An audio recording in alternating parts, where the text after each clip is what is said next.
ತಕ್ಕಡಿಯಲ್ಲಿ ಕುಳಿತುಕೊಂಡರೆ ಇನ್ನೊಂದು ತಕ್ಕಡಿಯಲ್ಲಿ ಎಲ್ಲ ವಜ್ರ ವೈಡೂರ್ಯ ಬಂಗಾರಗಳನ್ನೆಲ್ಲಿಟ್ಟರೆ ಒಂದು ತಿಳ್ಕೊಳ್ಳಿ, ಒಂದು ಗುಳುಗುಂಜೆ ಕೂಡ ಅಲುಗಾಡುವುದಿಲ್ಲಂತೆ. ಅಲ್ಲಿರ್ತಕ್ಕಂಥ ಸೇವಕಿಯರು, ಸತ್ಯಭಾಮಿ ಎಲ್ಲರೂ ದಿಗ್ಭ್ರಮೆಗಳಾಗಿಬಿಡ್ತಾರೆ. ಅಲ್ಲಿರ್ತಕ್ಕಂಥ ಒಂದೇ ಒಂದು ಗುಳುಗುಂಜೆ ಕೂಡ ತಕ್ಕಡಿ ಅಲುಗಾಡುವುದಿಲ್ಲಂತೆ. ಶ್ರೀಕೃಷ್ಣ ಪರಮಾತ್ಮರು ಕುಳಿತುಕೊಂಡರೆ ಎಲ್ಲ ವಜ್ರ ವೈಡೂರು ತಮ್ಮ ಮನೆಯಲ್ಲಿರ್ತಕ್ಕಂಥ ಅರಮನೆಯಲ್ಲಿರ್ತಕ್ಕಂಥ ಎಲ್ಲ ವಜ್ರ ವೈಡೂರು ತಂದು ಹಾಕಿದರೂ ಕೂಡ ಒಂದು ಗುಳುಗುಂಜೆ ಕೂಡ ಅಲುಗಾಡುವುದಿಲ್ಲ ಅಂತ ಹೇಳೋದು. ಶ್ರೀಕೃಷ್ಣ ಪರಮಾತ್ಮನು ಕೋಪಗೊಂಡಾಗ ಇಡೀ ಪರ್ವತವನ್ನೇ ಕಿರಿಬಳಿಲೆತ್ತಿರ್ತಾರೆ. ಶ್ರೀಕೃಷ್ಣ ಪರಮಾತ್ಮರು ಕೋಪಗೊಂಡಾಗ ಇಡೀ ಪರ್ವತವನ್ನೇ ಕಿರಿಬಳಿಲೆತ್ತಿರ್ತಾರೆ. ಆದರೆ ತಮ್ಮ ಪ್ರೀತಿಯಿಂದ ತಮ್ಮಲ್ಲಿರ್ತಕ್ಕಂಥ ಕೊಳಲುವನ್ನು ಎರಡೂ ಕೈಯಿಂದ ಎತ್ತಿಕೊಳ್ತಾರೆ. ಪೂರಣನೇ ರಾಘವೇಂದ್ರ ಪ್ರಭುವೇ. ಎಲ್ಲರೂ ಹೇಗಿದ್ದೀರಿ? ಎಲ್ಲರೂ ಚೆನ್ನಾಗಿದ್ದೀರಿ ಅಂತ ನಾನು ಕೂಡ ಭಾವಿಸ್ತೀನಿ. ನಾನು ಕೂಡ ತುಂಬಾ ಚೆನ್ನಾಗಿದ್ದೀನಿ ನಮ್ಮ ರಾಯರ ಆಶೀರ್ವಾದದಿಂದ. ಅದೇ ರೀತಿ ನಮ್ಮ ಚಾನಲನ್ನು ವೀಕ್ಷಣೆ ಮಾಡುತ್ತಿರುವ ನಿಮ್ಮೆಲ್ಲರಿಗೂ ನಮ್ಮ ರಾಯರು ಅನುಗ್ರಹ, ಆಶೀರ್ವಾದ ಎಲ್ಲವನ್ನು ರಾಯರು ಅನುಗ್ರಹ ಮಾಡಲಿ ಅಂತ ನಾನು ನನ್ನ ಇವತ್ತಿನ ವಿಡಿಯೋವನ್ನು ಶುರು ಮಾಡ್ತಾ ಇದ್ದೀನಿ. ಅದಕ್ಕಿಂತ ಮೊದಲು ನಮ್ಮ ಚಾನಲನ್ನು ಸಬ್ಸ್ಕ್ರೈಬ್ ಮಾಡಿ, ಶೇರ್ ಮಾಡಿ, ಲೈಕ್ ಮಾಡಿ, ಕಮೆಂಟ್ ಮಾಡಿ. ಕಮೆಂಟ್ ಬಾಕ್ಸ್ನಲ್ಲಿ ಓಂ ಶ್ರೀ ಗುರು ರಾಘವೇಂದ್ರ ಆಹ್ಯ ನಮಃ ಅಂತೇಳಿ ಕಮೆಂಟ್ ಮಾಡಿ. ನಮ್ಮ ರಾಯರಿಗೆ ನೀವೊಂದು ಹೇಳ್ತೀನಿ ಕೇಳಿ, ನಮ್ಮ ರಾಯರಿಗೆ ಯಾವುದೇ ರೀತಿಯ ಸಮಸ್ಯೆಗಳನ್ನು ರಾಯರ ಹತ್ರ ಹೇಳಿಕೊಳ್ಳಬೇಡಿ. ಸಮಸ್ಯೆಗಳಿಗೆ ಹೇಳಿ, ನಮ್ಮ ಹತ್ರ ರಾಯರಿದ್ದಾರೆ, ನನ್ನ ಹತ್ರ ರಾಯರಿದ್ದಾರೆ, ನಾನು ಯಾವುದೇ ಸಮಸ್ಯೆಗಳು ಬಂದರೆ ಅವೆಲ್ಲ ಪುಡಿ ಆಗಿ ವಿನಾಶವಾಗಿ ಬಿಡ್ತಂತೆ ನೀವು ಸಮಸ್ಯೆಗಳಿಗೆ ಹೇಳಿಕೊಳ್ಳಬೇಕು ನೀವು ಮನಸ್ಸಿನಲ್ಲಿ. ಆವಾಗ ಮಾತ್ರ ನಿಮ್ಮ ಮನಸ್ಸು ಬಹಳ ಹಗುರವಾಗುತ್ತೆ, ತುಂಬ ಸಂತೋಷವಾಗುತ್ತೆ. ನೀವು ಅದೇ ರೀತಿ ಓಂ ಶ್ರೀ ಗುರು ರಾಘವೇಂದ್ರ ಅಂತ ಜಪನೆ ಮಾಡಿ ನೀವು ಎಂತಹ ಕಷ್ಟಗಳಿದ್ದರೆ ಎಲ್ಲವೂ ವಿನಾಶವಾಗಿ ಬಿಡ್ತವೆ. ಇವತ್ತು ನಾನು ಏನು ಇದ್ರ ಬಗ್ಗೆ ಮಾತಾಡ್ತೀನಪ್ಪ ಅಂತಂತ ಅವರೇ ನೀವು ನೋಡಿಬಿಟ್ಟಿರ್ತೀರ ಇದು ತಮ್ಮನೇಲಿ. ನವಂಬರ್ 2/11/2025 ಪ್ರಬೋಧಿನಿ ಏಕಾದಶಿ ಇದೆ. 3/11/2025 ದ್ವಾದಶಿ ಇದೆ. ಪ್ರಬೋಧಿನಿ ಏಕಾದಶಿ ಅಂದರೆ ಅದರದ್ದೇ ಆದ ಒಂದು ಕಥೆಗಳಿದ್ದಾವೆ. ನಾವು ಇವತ್ತು ಎಷ್ಟು ಏಕಾದಶಿಗಳಿದ್ದಾವೆ ಅಷ್ಟೊಂದು ಹಿಂದೆ ಕಥೆಗಳಿದ್ದಾವೆ. ಯಾವುದೇ ಒಂದು ಏಕಾದಶಿ ಸುಮ್ಮನಿಲ್ಲ. ಆ ಒಂದೊಂದು ಏಕಾದಶಿಗಳಿಂದ ಅದರದಾದ ಒಂದೊಂದು ಕಥೆಗಳಿದ್ದಾವೆ. ನಾವು ಸರಿ ಹೋಗ್ಬಿಟ್ಟು ಒಂದು ಏಕಾದಶಿ ಒಂದು ಕಥೆಗಳು ಮಾಡಿ ಒಂದು ಕಥೆ ಮಾಡಿದ್ದೆ ಅದರಿಂದ ಒಂದು ಅದು ಯಾವ ಕಥೆಯಿಂದ ಏಕದೇಶ ಆಗಿದೆ ಅಂತ ಇದರಲ್ಲಿ ಕೂಡ ಒಂದು ಯಾವ ಕಥೆಯಿಂದ ಏಕದೇಶ ಆಗಿದೆ ಅಂತ ಎಂಬಕ್ಕಂಥದ್ದು ನಾನು ಈ ವಿಡಿಯೋದಲ್ಲಿ ಸಾರಾಂಶವಾಗಿ ಹೇಳ್ತಾ ಹೋಗ್ತೀನಿ. ಶ್ರೀಕೃಷ್ಣ ಪರಮಾತ್ಮನು ಶಾನಾವಸ್ಥೆಯಿಂದ 4 ತಿಂಗಳು ಶಾನಾವಸ್ಥೆಯಿಂದ ಪಾತಾಳದಿಂದ ದೇವಲೋಕಕ್ಕೆ ಆಗಮಿಸಿರ್ತಾರೆ. ಶಾನಾವಸ್ಥೆ ಅಂದರೆ ನಿದ್ರಾವಸ್ಥೆ 4 ತಿಂಗಳು ಇರ್ತಾರೆ. 4 ತಿಂಗಳು ಅಲ್ಲಿದ್ದು ಪಾತಾಳದಿಂದ ದೇವಲೋಕಕ್ಕೆ ಆಗಮಿಸಿರುತ್ತಾರೆ.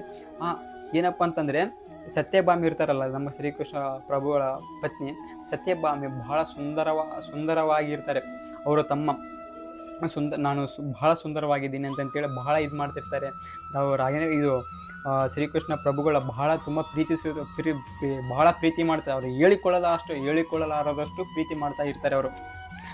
ಸತ್ಯಭಾಮಿ ಏನಪ್ಪ ಅಂತಂದರೆ ಸತ್ಯಭಾಮಿನ ಪರೀಕ್ಷೆ ಮಾಡಬೇಕಂತೇಳಿ ಶ್ರೀಕೃಷ್ಣ ಪರಮಾತ್ಮ ಒಂದು ಐಡಿಯಾ ಮಾಡ್ತಾರೆ. ಯಾಕಪ್ಪ ಅಂದರೆ ಶ್ರೀಕೃಷ್ಣ ಪರಮಾತ್ಮ ಚಿಕ್ಕವರಿಂದಾಗಿಂದು ಬರೀ ತುಂಟತನದಿಂದ ಮಾಡ್ತಾ ಇರ್ತಾರೆ. ಚಿಕ್ಕತನದಿಂದ ಅವರು ತುಂಟತನ ಅವರು ಶ್ರೀಕೃಷ್ಣ ಪರಮಾತ್ಮರು ಅವರು ದೊಡ್ಡವರಾದರೂ ಕೂಡ ತುಂಟತನ ಬಿಟ್ಟಿರೋದಿಲ್ಲ.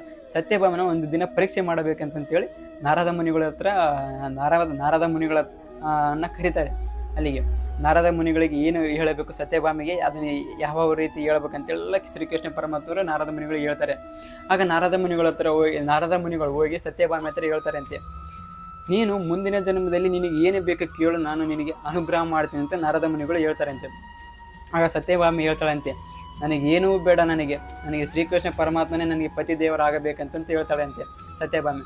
ಆಗ ನಾರದ ಮುನಿಗಳು ಹೇಳ್ತಾರೆ ಅಂತೆ, ನಿನಗೆ ಮುಂದಿನ ಜನ್ಮದಲ್ಲಿ ಪತಿದೇವರಾಗಿ ಶ್ರೀಕೃಷ್ಣ ಪರಮಾತ್ಮರು ಬರಬೇಕಂತಂದರೆ ಈ ಜನ್ಮದಲ್ಲಿ ಅವರನ್ನು ನನ್ನೊಂದಿಗೆ ಕಳಿಸಬೇಕು ನೀನು ಅಂತಂತ ಕೇಳ್ತಾರಂತೆ. ಆಗ ಇದಕ್ಕೆ ಒಪ್ಪುವುದಿಲ್ಲ ಸತ್ಯಭಾಮಿ.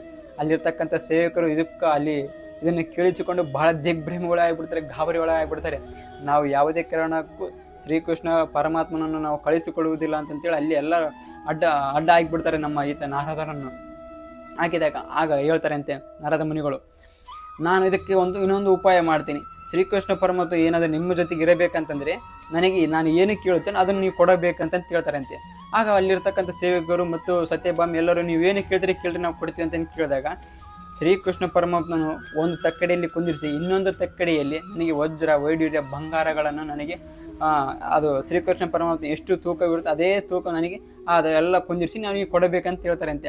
ಆಗ ಅಲ್ಲಿರ್ತಕ್ಕಂಥ ಬಂಗಾರ ವಜ್ರ ವೈಡೂರ್ಯಗಳೆಲ್ಲವನ್ನೂ ತಂದು ಶ್ರೀಕೃಷ್ಣ ಪರಮಾತ್ಮನು ಒಂದು ತಕ್ಕಡಿಯಲ್ಲಿ ಕುಳಿತುಕೊಂಡರೆ ಇನ್ನೊಂದು ತಕ್ಕಡಿಯಲ್ಲಿ ಎಲ್ಲ ವಜ್ರ ವೈಡೂರ್ಯ ಬಂಗಾರಗಳನ್ನೆಲ್ಲಿಟ್ಟರೆ ಒಂದು ತಿಳ್ಕೊಳ್ಳಿ, ಒಂದು ಗುಳುಗುಂಜೆ ಕೂಡ ಅಲುಗಾಡುವುದಿಲ್ಲಂತೆ.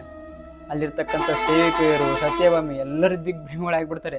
ಅಲ್ಲಿರ್ತಕ್ಕಂಥ ಒಂದೇ ಒಂದು ಗುಳುಗುಂಜೆ ಕೂಡ ತಕ್ಕಡೆ ಅಲುಗಾಡುವುದಿಲ್ಲಂತೆ. ಶ್ರೀಕೃಷ್ಣ ಪರಮಾತ್ಮರು ಕುಳಿತುಕೊಂಡರೆ ಎಲ್ಲ ವಜ್ರ ವೈಢೂರು ತಮ್ಮ ಮನೆಯಲ್ಲಿರ್ತಕ್ಕಂಥ ಅರಮನೆಯಲ್ಲಿರ್ತಕ್ಕಂಥ ಎಲ್ಲ ವಜ್ರ ವೈಢೂರು ತಂದು ಹಾಕಿದರೂ ಕೂಡ ಒಂದು ಗುಳುಗುಂಜೆ ಕೂಡ ಅಲುಗಾಡುವುದಿಲ್ಲಂತೆ. ಅಲ್ಲಿರ್ತಕ್ಕಂಥ ನೋಡಿ ಎಲ್ಲರೂ ದಿಗ್ಭ್ರಮೆ ಆಗಿಬಿಡ್ತಾರಂತೆ ಸತ್ಯಭಾಮೆಯಲ್ಲಿರ್ತಕ್ಕಂಥ ಸೇವಕರು. ಆಗ ರುಕ್ಮಿಣಿ ದೇವಿ ಬರ್ತಾರಂತೆ.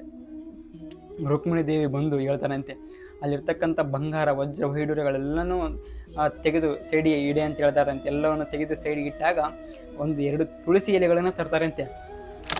ಏನು ಹೇಳಿ, ತುಳಸಿ ಎಲೆಯನ್ನು ತಂದು ಇಟ್ಟಾಗ ತಕ್ಕಡಿಯ ಮೇಲೆ ಸರಿಸಮವಾಗಿ ಬರುತ್ತಂತೆ. ಶ್ರೀಕೃಷ್ಣ ಪರಮಾತ್ಮರು ಎಂತ ನೋಡಿರಿ, ಶ್ರೀಕೃಷ್ಣ ಎಂಥ ವಜ್ರ ವೈಢೂರ್ಯಗಳನ್ನು ಇಟ್ಟರೂ ಕೂಡ ಶ್ರೀಕೃಷ್ಣ ಪರಮಾತ್ಮ ಒಂದೇ ಒಂದು ಗುಳುಗುಂಜೆ ಕೂಡ ಅಲುಗಾಡಿಸೋದಾಗಿರುವುದಿಲ್ಲ. ಆದರೆ ರುಕ್ಮಿಣಿ ದೇವಿ ಬಂದು ಬರೀ 2 ತುಳಸಿ ಎಲೆಗಳನ್ನು ಇಟ್ಟರೆ ಸಾಕು, ಅದೇ ಸರಿಸಮವಾಗಿತ್ತಂತೆ. ಆಗ ನಾರದ ಮುನಿಗಳು ಬಂಗಾರ ವಜ್ರ ವೈಢೂರ್ಯಗಳನ್ನೆಲ್ಲ ಅಲ್ಲಿ ಇಟ್ಟು ಅಲ್ಲಿರ್ತಕ್ಕಂಥ ತುಳಸಿ ಎಲೆಗಳನ್ನು ತೆಗೆದುಕೊಂಡು ಹೋಗ್ತಾರಂತೆ.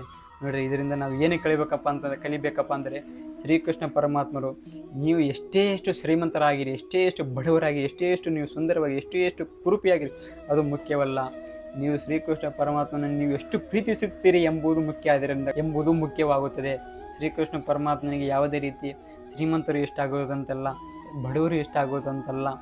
ಯಾರು ತಮ್ಮ ನಿರಾಳವಾದ ಮನಸ್ಸಿನಿಂದ ಭಕ್ತಿಯಿಂದ ಪೂಜೆಯನ್ನು ಮಾಡುತ್ತಾರೋ, ಪುನಸ್ಕಾರದಿಂದ ಮಾಡ್ತಾರೋ, ಸೇವೆಯನ್ನು ಮಾಡ್ತಾರೋ ಅಂಥವರನ್ನು ತುಂಬ ಅಪ್ಪಿಕೊಳ್ತಾರೆ ಶ್ರೀಕೃಷ್ಣ ಪರಮಾತ್ಮ. ಆದ್ದರಿಂದ ಯಾವುದೇ ರೀತಿ ಹಣವಿದೆ ಅಂತ ಅಹಂಕಾರ ಪಡೋದಾಗಲಿ, ಹಣವಿಲ್ಲ ಅಂತೇಳಿ ದುಃಖ ಪಡೋದಾಗಲಿ ಯಾವುದಕ್ಕೆ ಹೋಗಬೇಡಿ. ನೀವು ಶ್ರೀಕೃಷ್ಣ ಪರಮಾತ್ಮ ಭಕ್ತಿಯಿಂದ ಸೇವೆಯನ್ನು ಮಾಡಿದರೆ ನಿಮಗೆಲ್ಲವೂ ದೊರಕುತ್ತದೆ ಅಂತ ಹೇಳ್ತಾರೆ. ಆದರೆ ಈ ದಿನ 2/11 ಏನಪ್ಪ ಅಂತಂದರೆ, ಅವತ್ತು ಏಕಾದಶಿ ಅಂದರೆ ಅವತ್ತು ತುಳಸಿ ಕಟ್ಟೆಗೆ ನೀವು ಪೂಜೆಯನ್ನು ಮಾಡಬೇಕು. ತುಳಸಿ ಗಿಡಕ್ಕೆ ಬಹಳ ಭಕ್ತಿಯಿಂದ ಪೂಜೆಯನ್ನು ಮಾಡಿದರೆ ನಿಮ್ಮ ಹೋದ ಜನ್ಮದಲ್ಲಿ ಮಾಡಿರ್ತಕ್ಕಂಥ ಪಾಪ ಕರ್ಮಗಳು ಈ ಜನ್ಮದಲ್ಲಿ ಲೀನವಾಗುತ್ತವೆ. ನೀವು ಎಷ್ಟು ಹೋದ ಜನ್ಮದಲ್ಲಿ ಪಾಪ ಕರ್ಮಗಳನ್ನು ಮಾಡಿ ಈ ಜನ್ಮದಲ್ಲಿ ಲೀನವಾಗುತ್ತವೆ. ಆದರೆ ಇದಕ್ಕೊಂದು ಇದಿದೆ, ಏನಪ್ಪ ಅಂತಂದರೆ ಯಾವುದೇ ರೀತಿ ಅನಾರೋಗ್ಯದಿಂದಿರೋರು ಮತ್ತು ಗರ್ಭಿಣಿಯರು ಯಾವುದೇ ಕಾರಣಕ್ಕೂ ಮಾಡುವುದಕ್ಕೆ ಹೋಗಬೇಡಿ. ತಲೆ ಚಕ್ರ ಬರುವ ಸಾಧ್ಯತೆ ಇರುತ್ತದೆ. ಉಪವಾಸವಿದ್ದರೆ ತಲೆ ಚಕ್ರ ಬರುವ ಸಾಧ್ಯತೆ ಇದೆ. ಆದ್ದರಿಂದ ನೀವು ಉಪವಾಸ ಮಾಡೋದು ಬಿಟ್ಟು ನೀವು ಭಕ್ತಿಯಿಂದ ನಿಮ್ಮ ನಿರಾಳವಾದ ಮನಸ್ಸಿನಿಂದ ನಮ್ಮ ಶ್ರೀಕೃಷ್ಣ ಪರಮಾತ್ಮ ಅಥವಾ ತುಳಸಿ ಗಿಡಕ್ಕೆ ನೀವು ಪೂಜೆಯನ್ನು ಮಾಡಿದರೆ ನೀವು ಏನು ಅಂದ್ಕೊಂಡಿರ್ತೀರೋ ಅವೆಲ್ಲವೂ ನೆರವೇರುತ್ತವೆ. ಆದ್ದರಿಂದ ನೀವು ಅವತ್ತಿನ ದಿನ ರಾಯರಿಗೆ ನೈವೇದ್ಯ ಇಡುವ ಅವಶ್ಯಕತೆ ಇಲ್ಲ, ರಾಯರಿಗೆ ನೈವೇದ್ಯ ಪೂಜೆ ಮಾಡುವ ಅವಶ್ಯಕತೆ ಇಲ್ಲ. ನೀವು ತುಳಸಿ ಗಿಡಕ್ಕೆ ಪೂಜೆ ಮಾಡಿದರೆ ಸಾಕು ನೀವು ಅವತ್ತಿನ ದಿನ. ಇನ್ನೊಂದು ಹೇಳ್ತೀನಿ ಕೇಳಿ, ಶ್ರೀಕೃಷ್ಣ ಪರಮಾತ್ಮರು ಕೋಪಗೊಂಡಾಗ ಇಡೀ ಪರ್ವತವನ್ನೇ ಕಿರಿಬಳಿಲೆತ್ತಿರ್ತಾರೆ. ಶ್ರೀಕೃಷ್ಣ ಪರಮಾತ್ಮರು ಕೋಪಗೊಂಡಾಗ ಇಡೀ ಪರ್ವತವನ್ನೇ ಕಿರಿಬಳಿಲೆತ್ತಿರ್ತಾರೆ. ಆದರೆ ತಮ್ಮ ಪ್ರೀತಿಯಿಂದ ತಮ್ಮಲ್ಲಿರ್ತಕ್ಕಂಥ ಕೊಳಲುವನ್ನು 2 ಕೈಯಿಂದ ಎತ್ತಿಕೊಳ್ತಾರೆ. ನೋಡ್ರಿ, ಇಡೀ ಪರ್ವತವನ್ನೇ ಕಿರಿಬಳಿಲೆತ್ತಿರ್ತಕ್ಕಂಥ ನಮ್ಮ ಶ್ರೀಕೃಷ್ಣ ಪ್ರಭುಗಳು ತಮ್ಮ ಪ್ರೀತಿಯಿಂದ ಇಡೀ ಆ ಕೊಳಲನ್ನು 2 ಕೈಯಿಂದ ಎತ್ತುತ್ತಾರೆ. ಆದರೆ ನೀವು ಎಷ್ಟು ಭಕ್ತಿಯಿಂದ ಶ್ರದ್ಧೆಯಿಂದ ಪೂಜೆಯನ್ನು ಮಾಡ್ತಿರೋ ಆಗ ಮಾತ್ರ ದೇವರು ನಿಮಗೆ ಒಲಿಯುತ್ತಾರೆ. ನೀವೆಲ್ಲ ಕಷ್ಟಗಳಿಂದ ಮುಕ್ತಿಯನ್ನು ಹೊಂದುತ್ತೀರಿ ಅಂತ ಹೇಳುತ್ತಾ ನಾನು ನನ್ನ ಇವತ್ತಿನ ವಿಡಿಯೋವನ್ನು ಮುಗಿಸ್ತಾ ಇದ್ದೇನೆ. ಓಂ ಶ್ರೀ ಗುರು ರಾಘವೇಂದ್ರಾಯ ನಮಃ. ಹರೇ ಶ್ರೀನಿವಾಸ.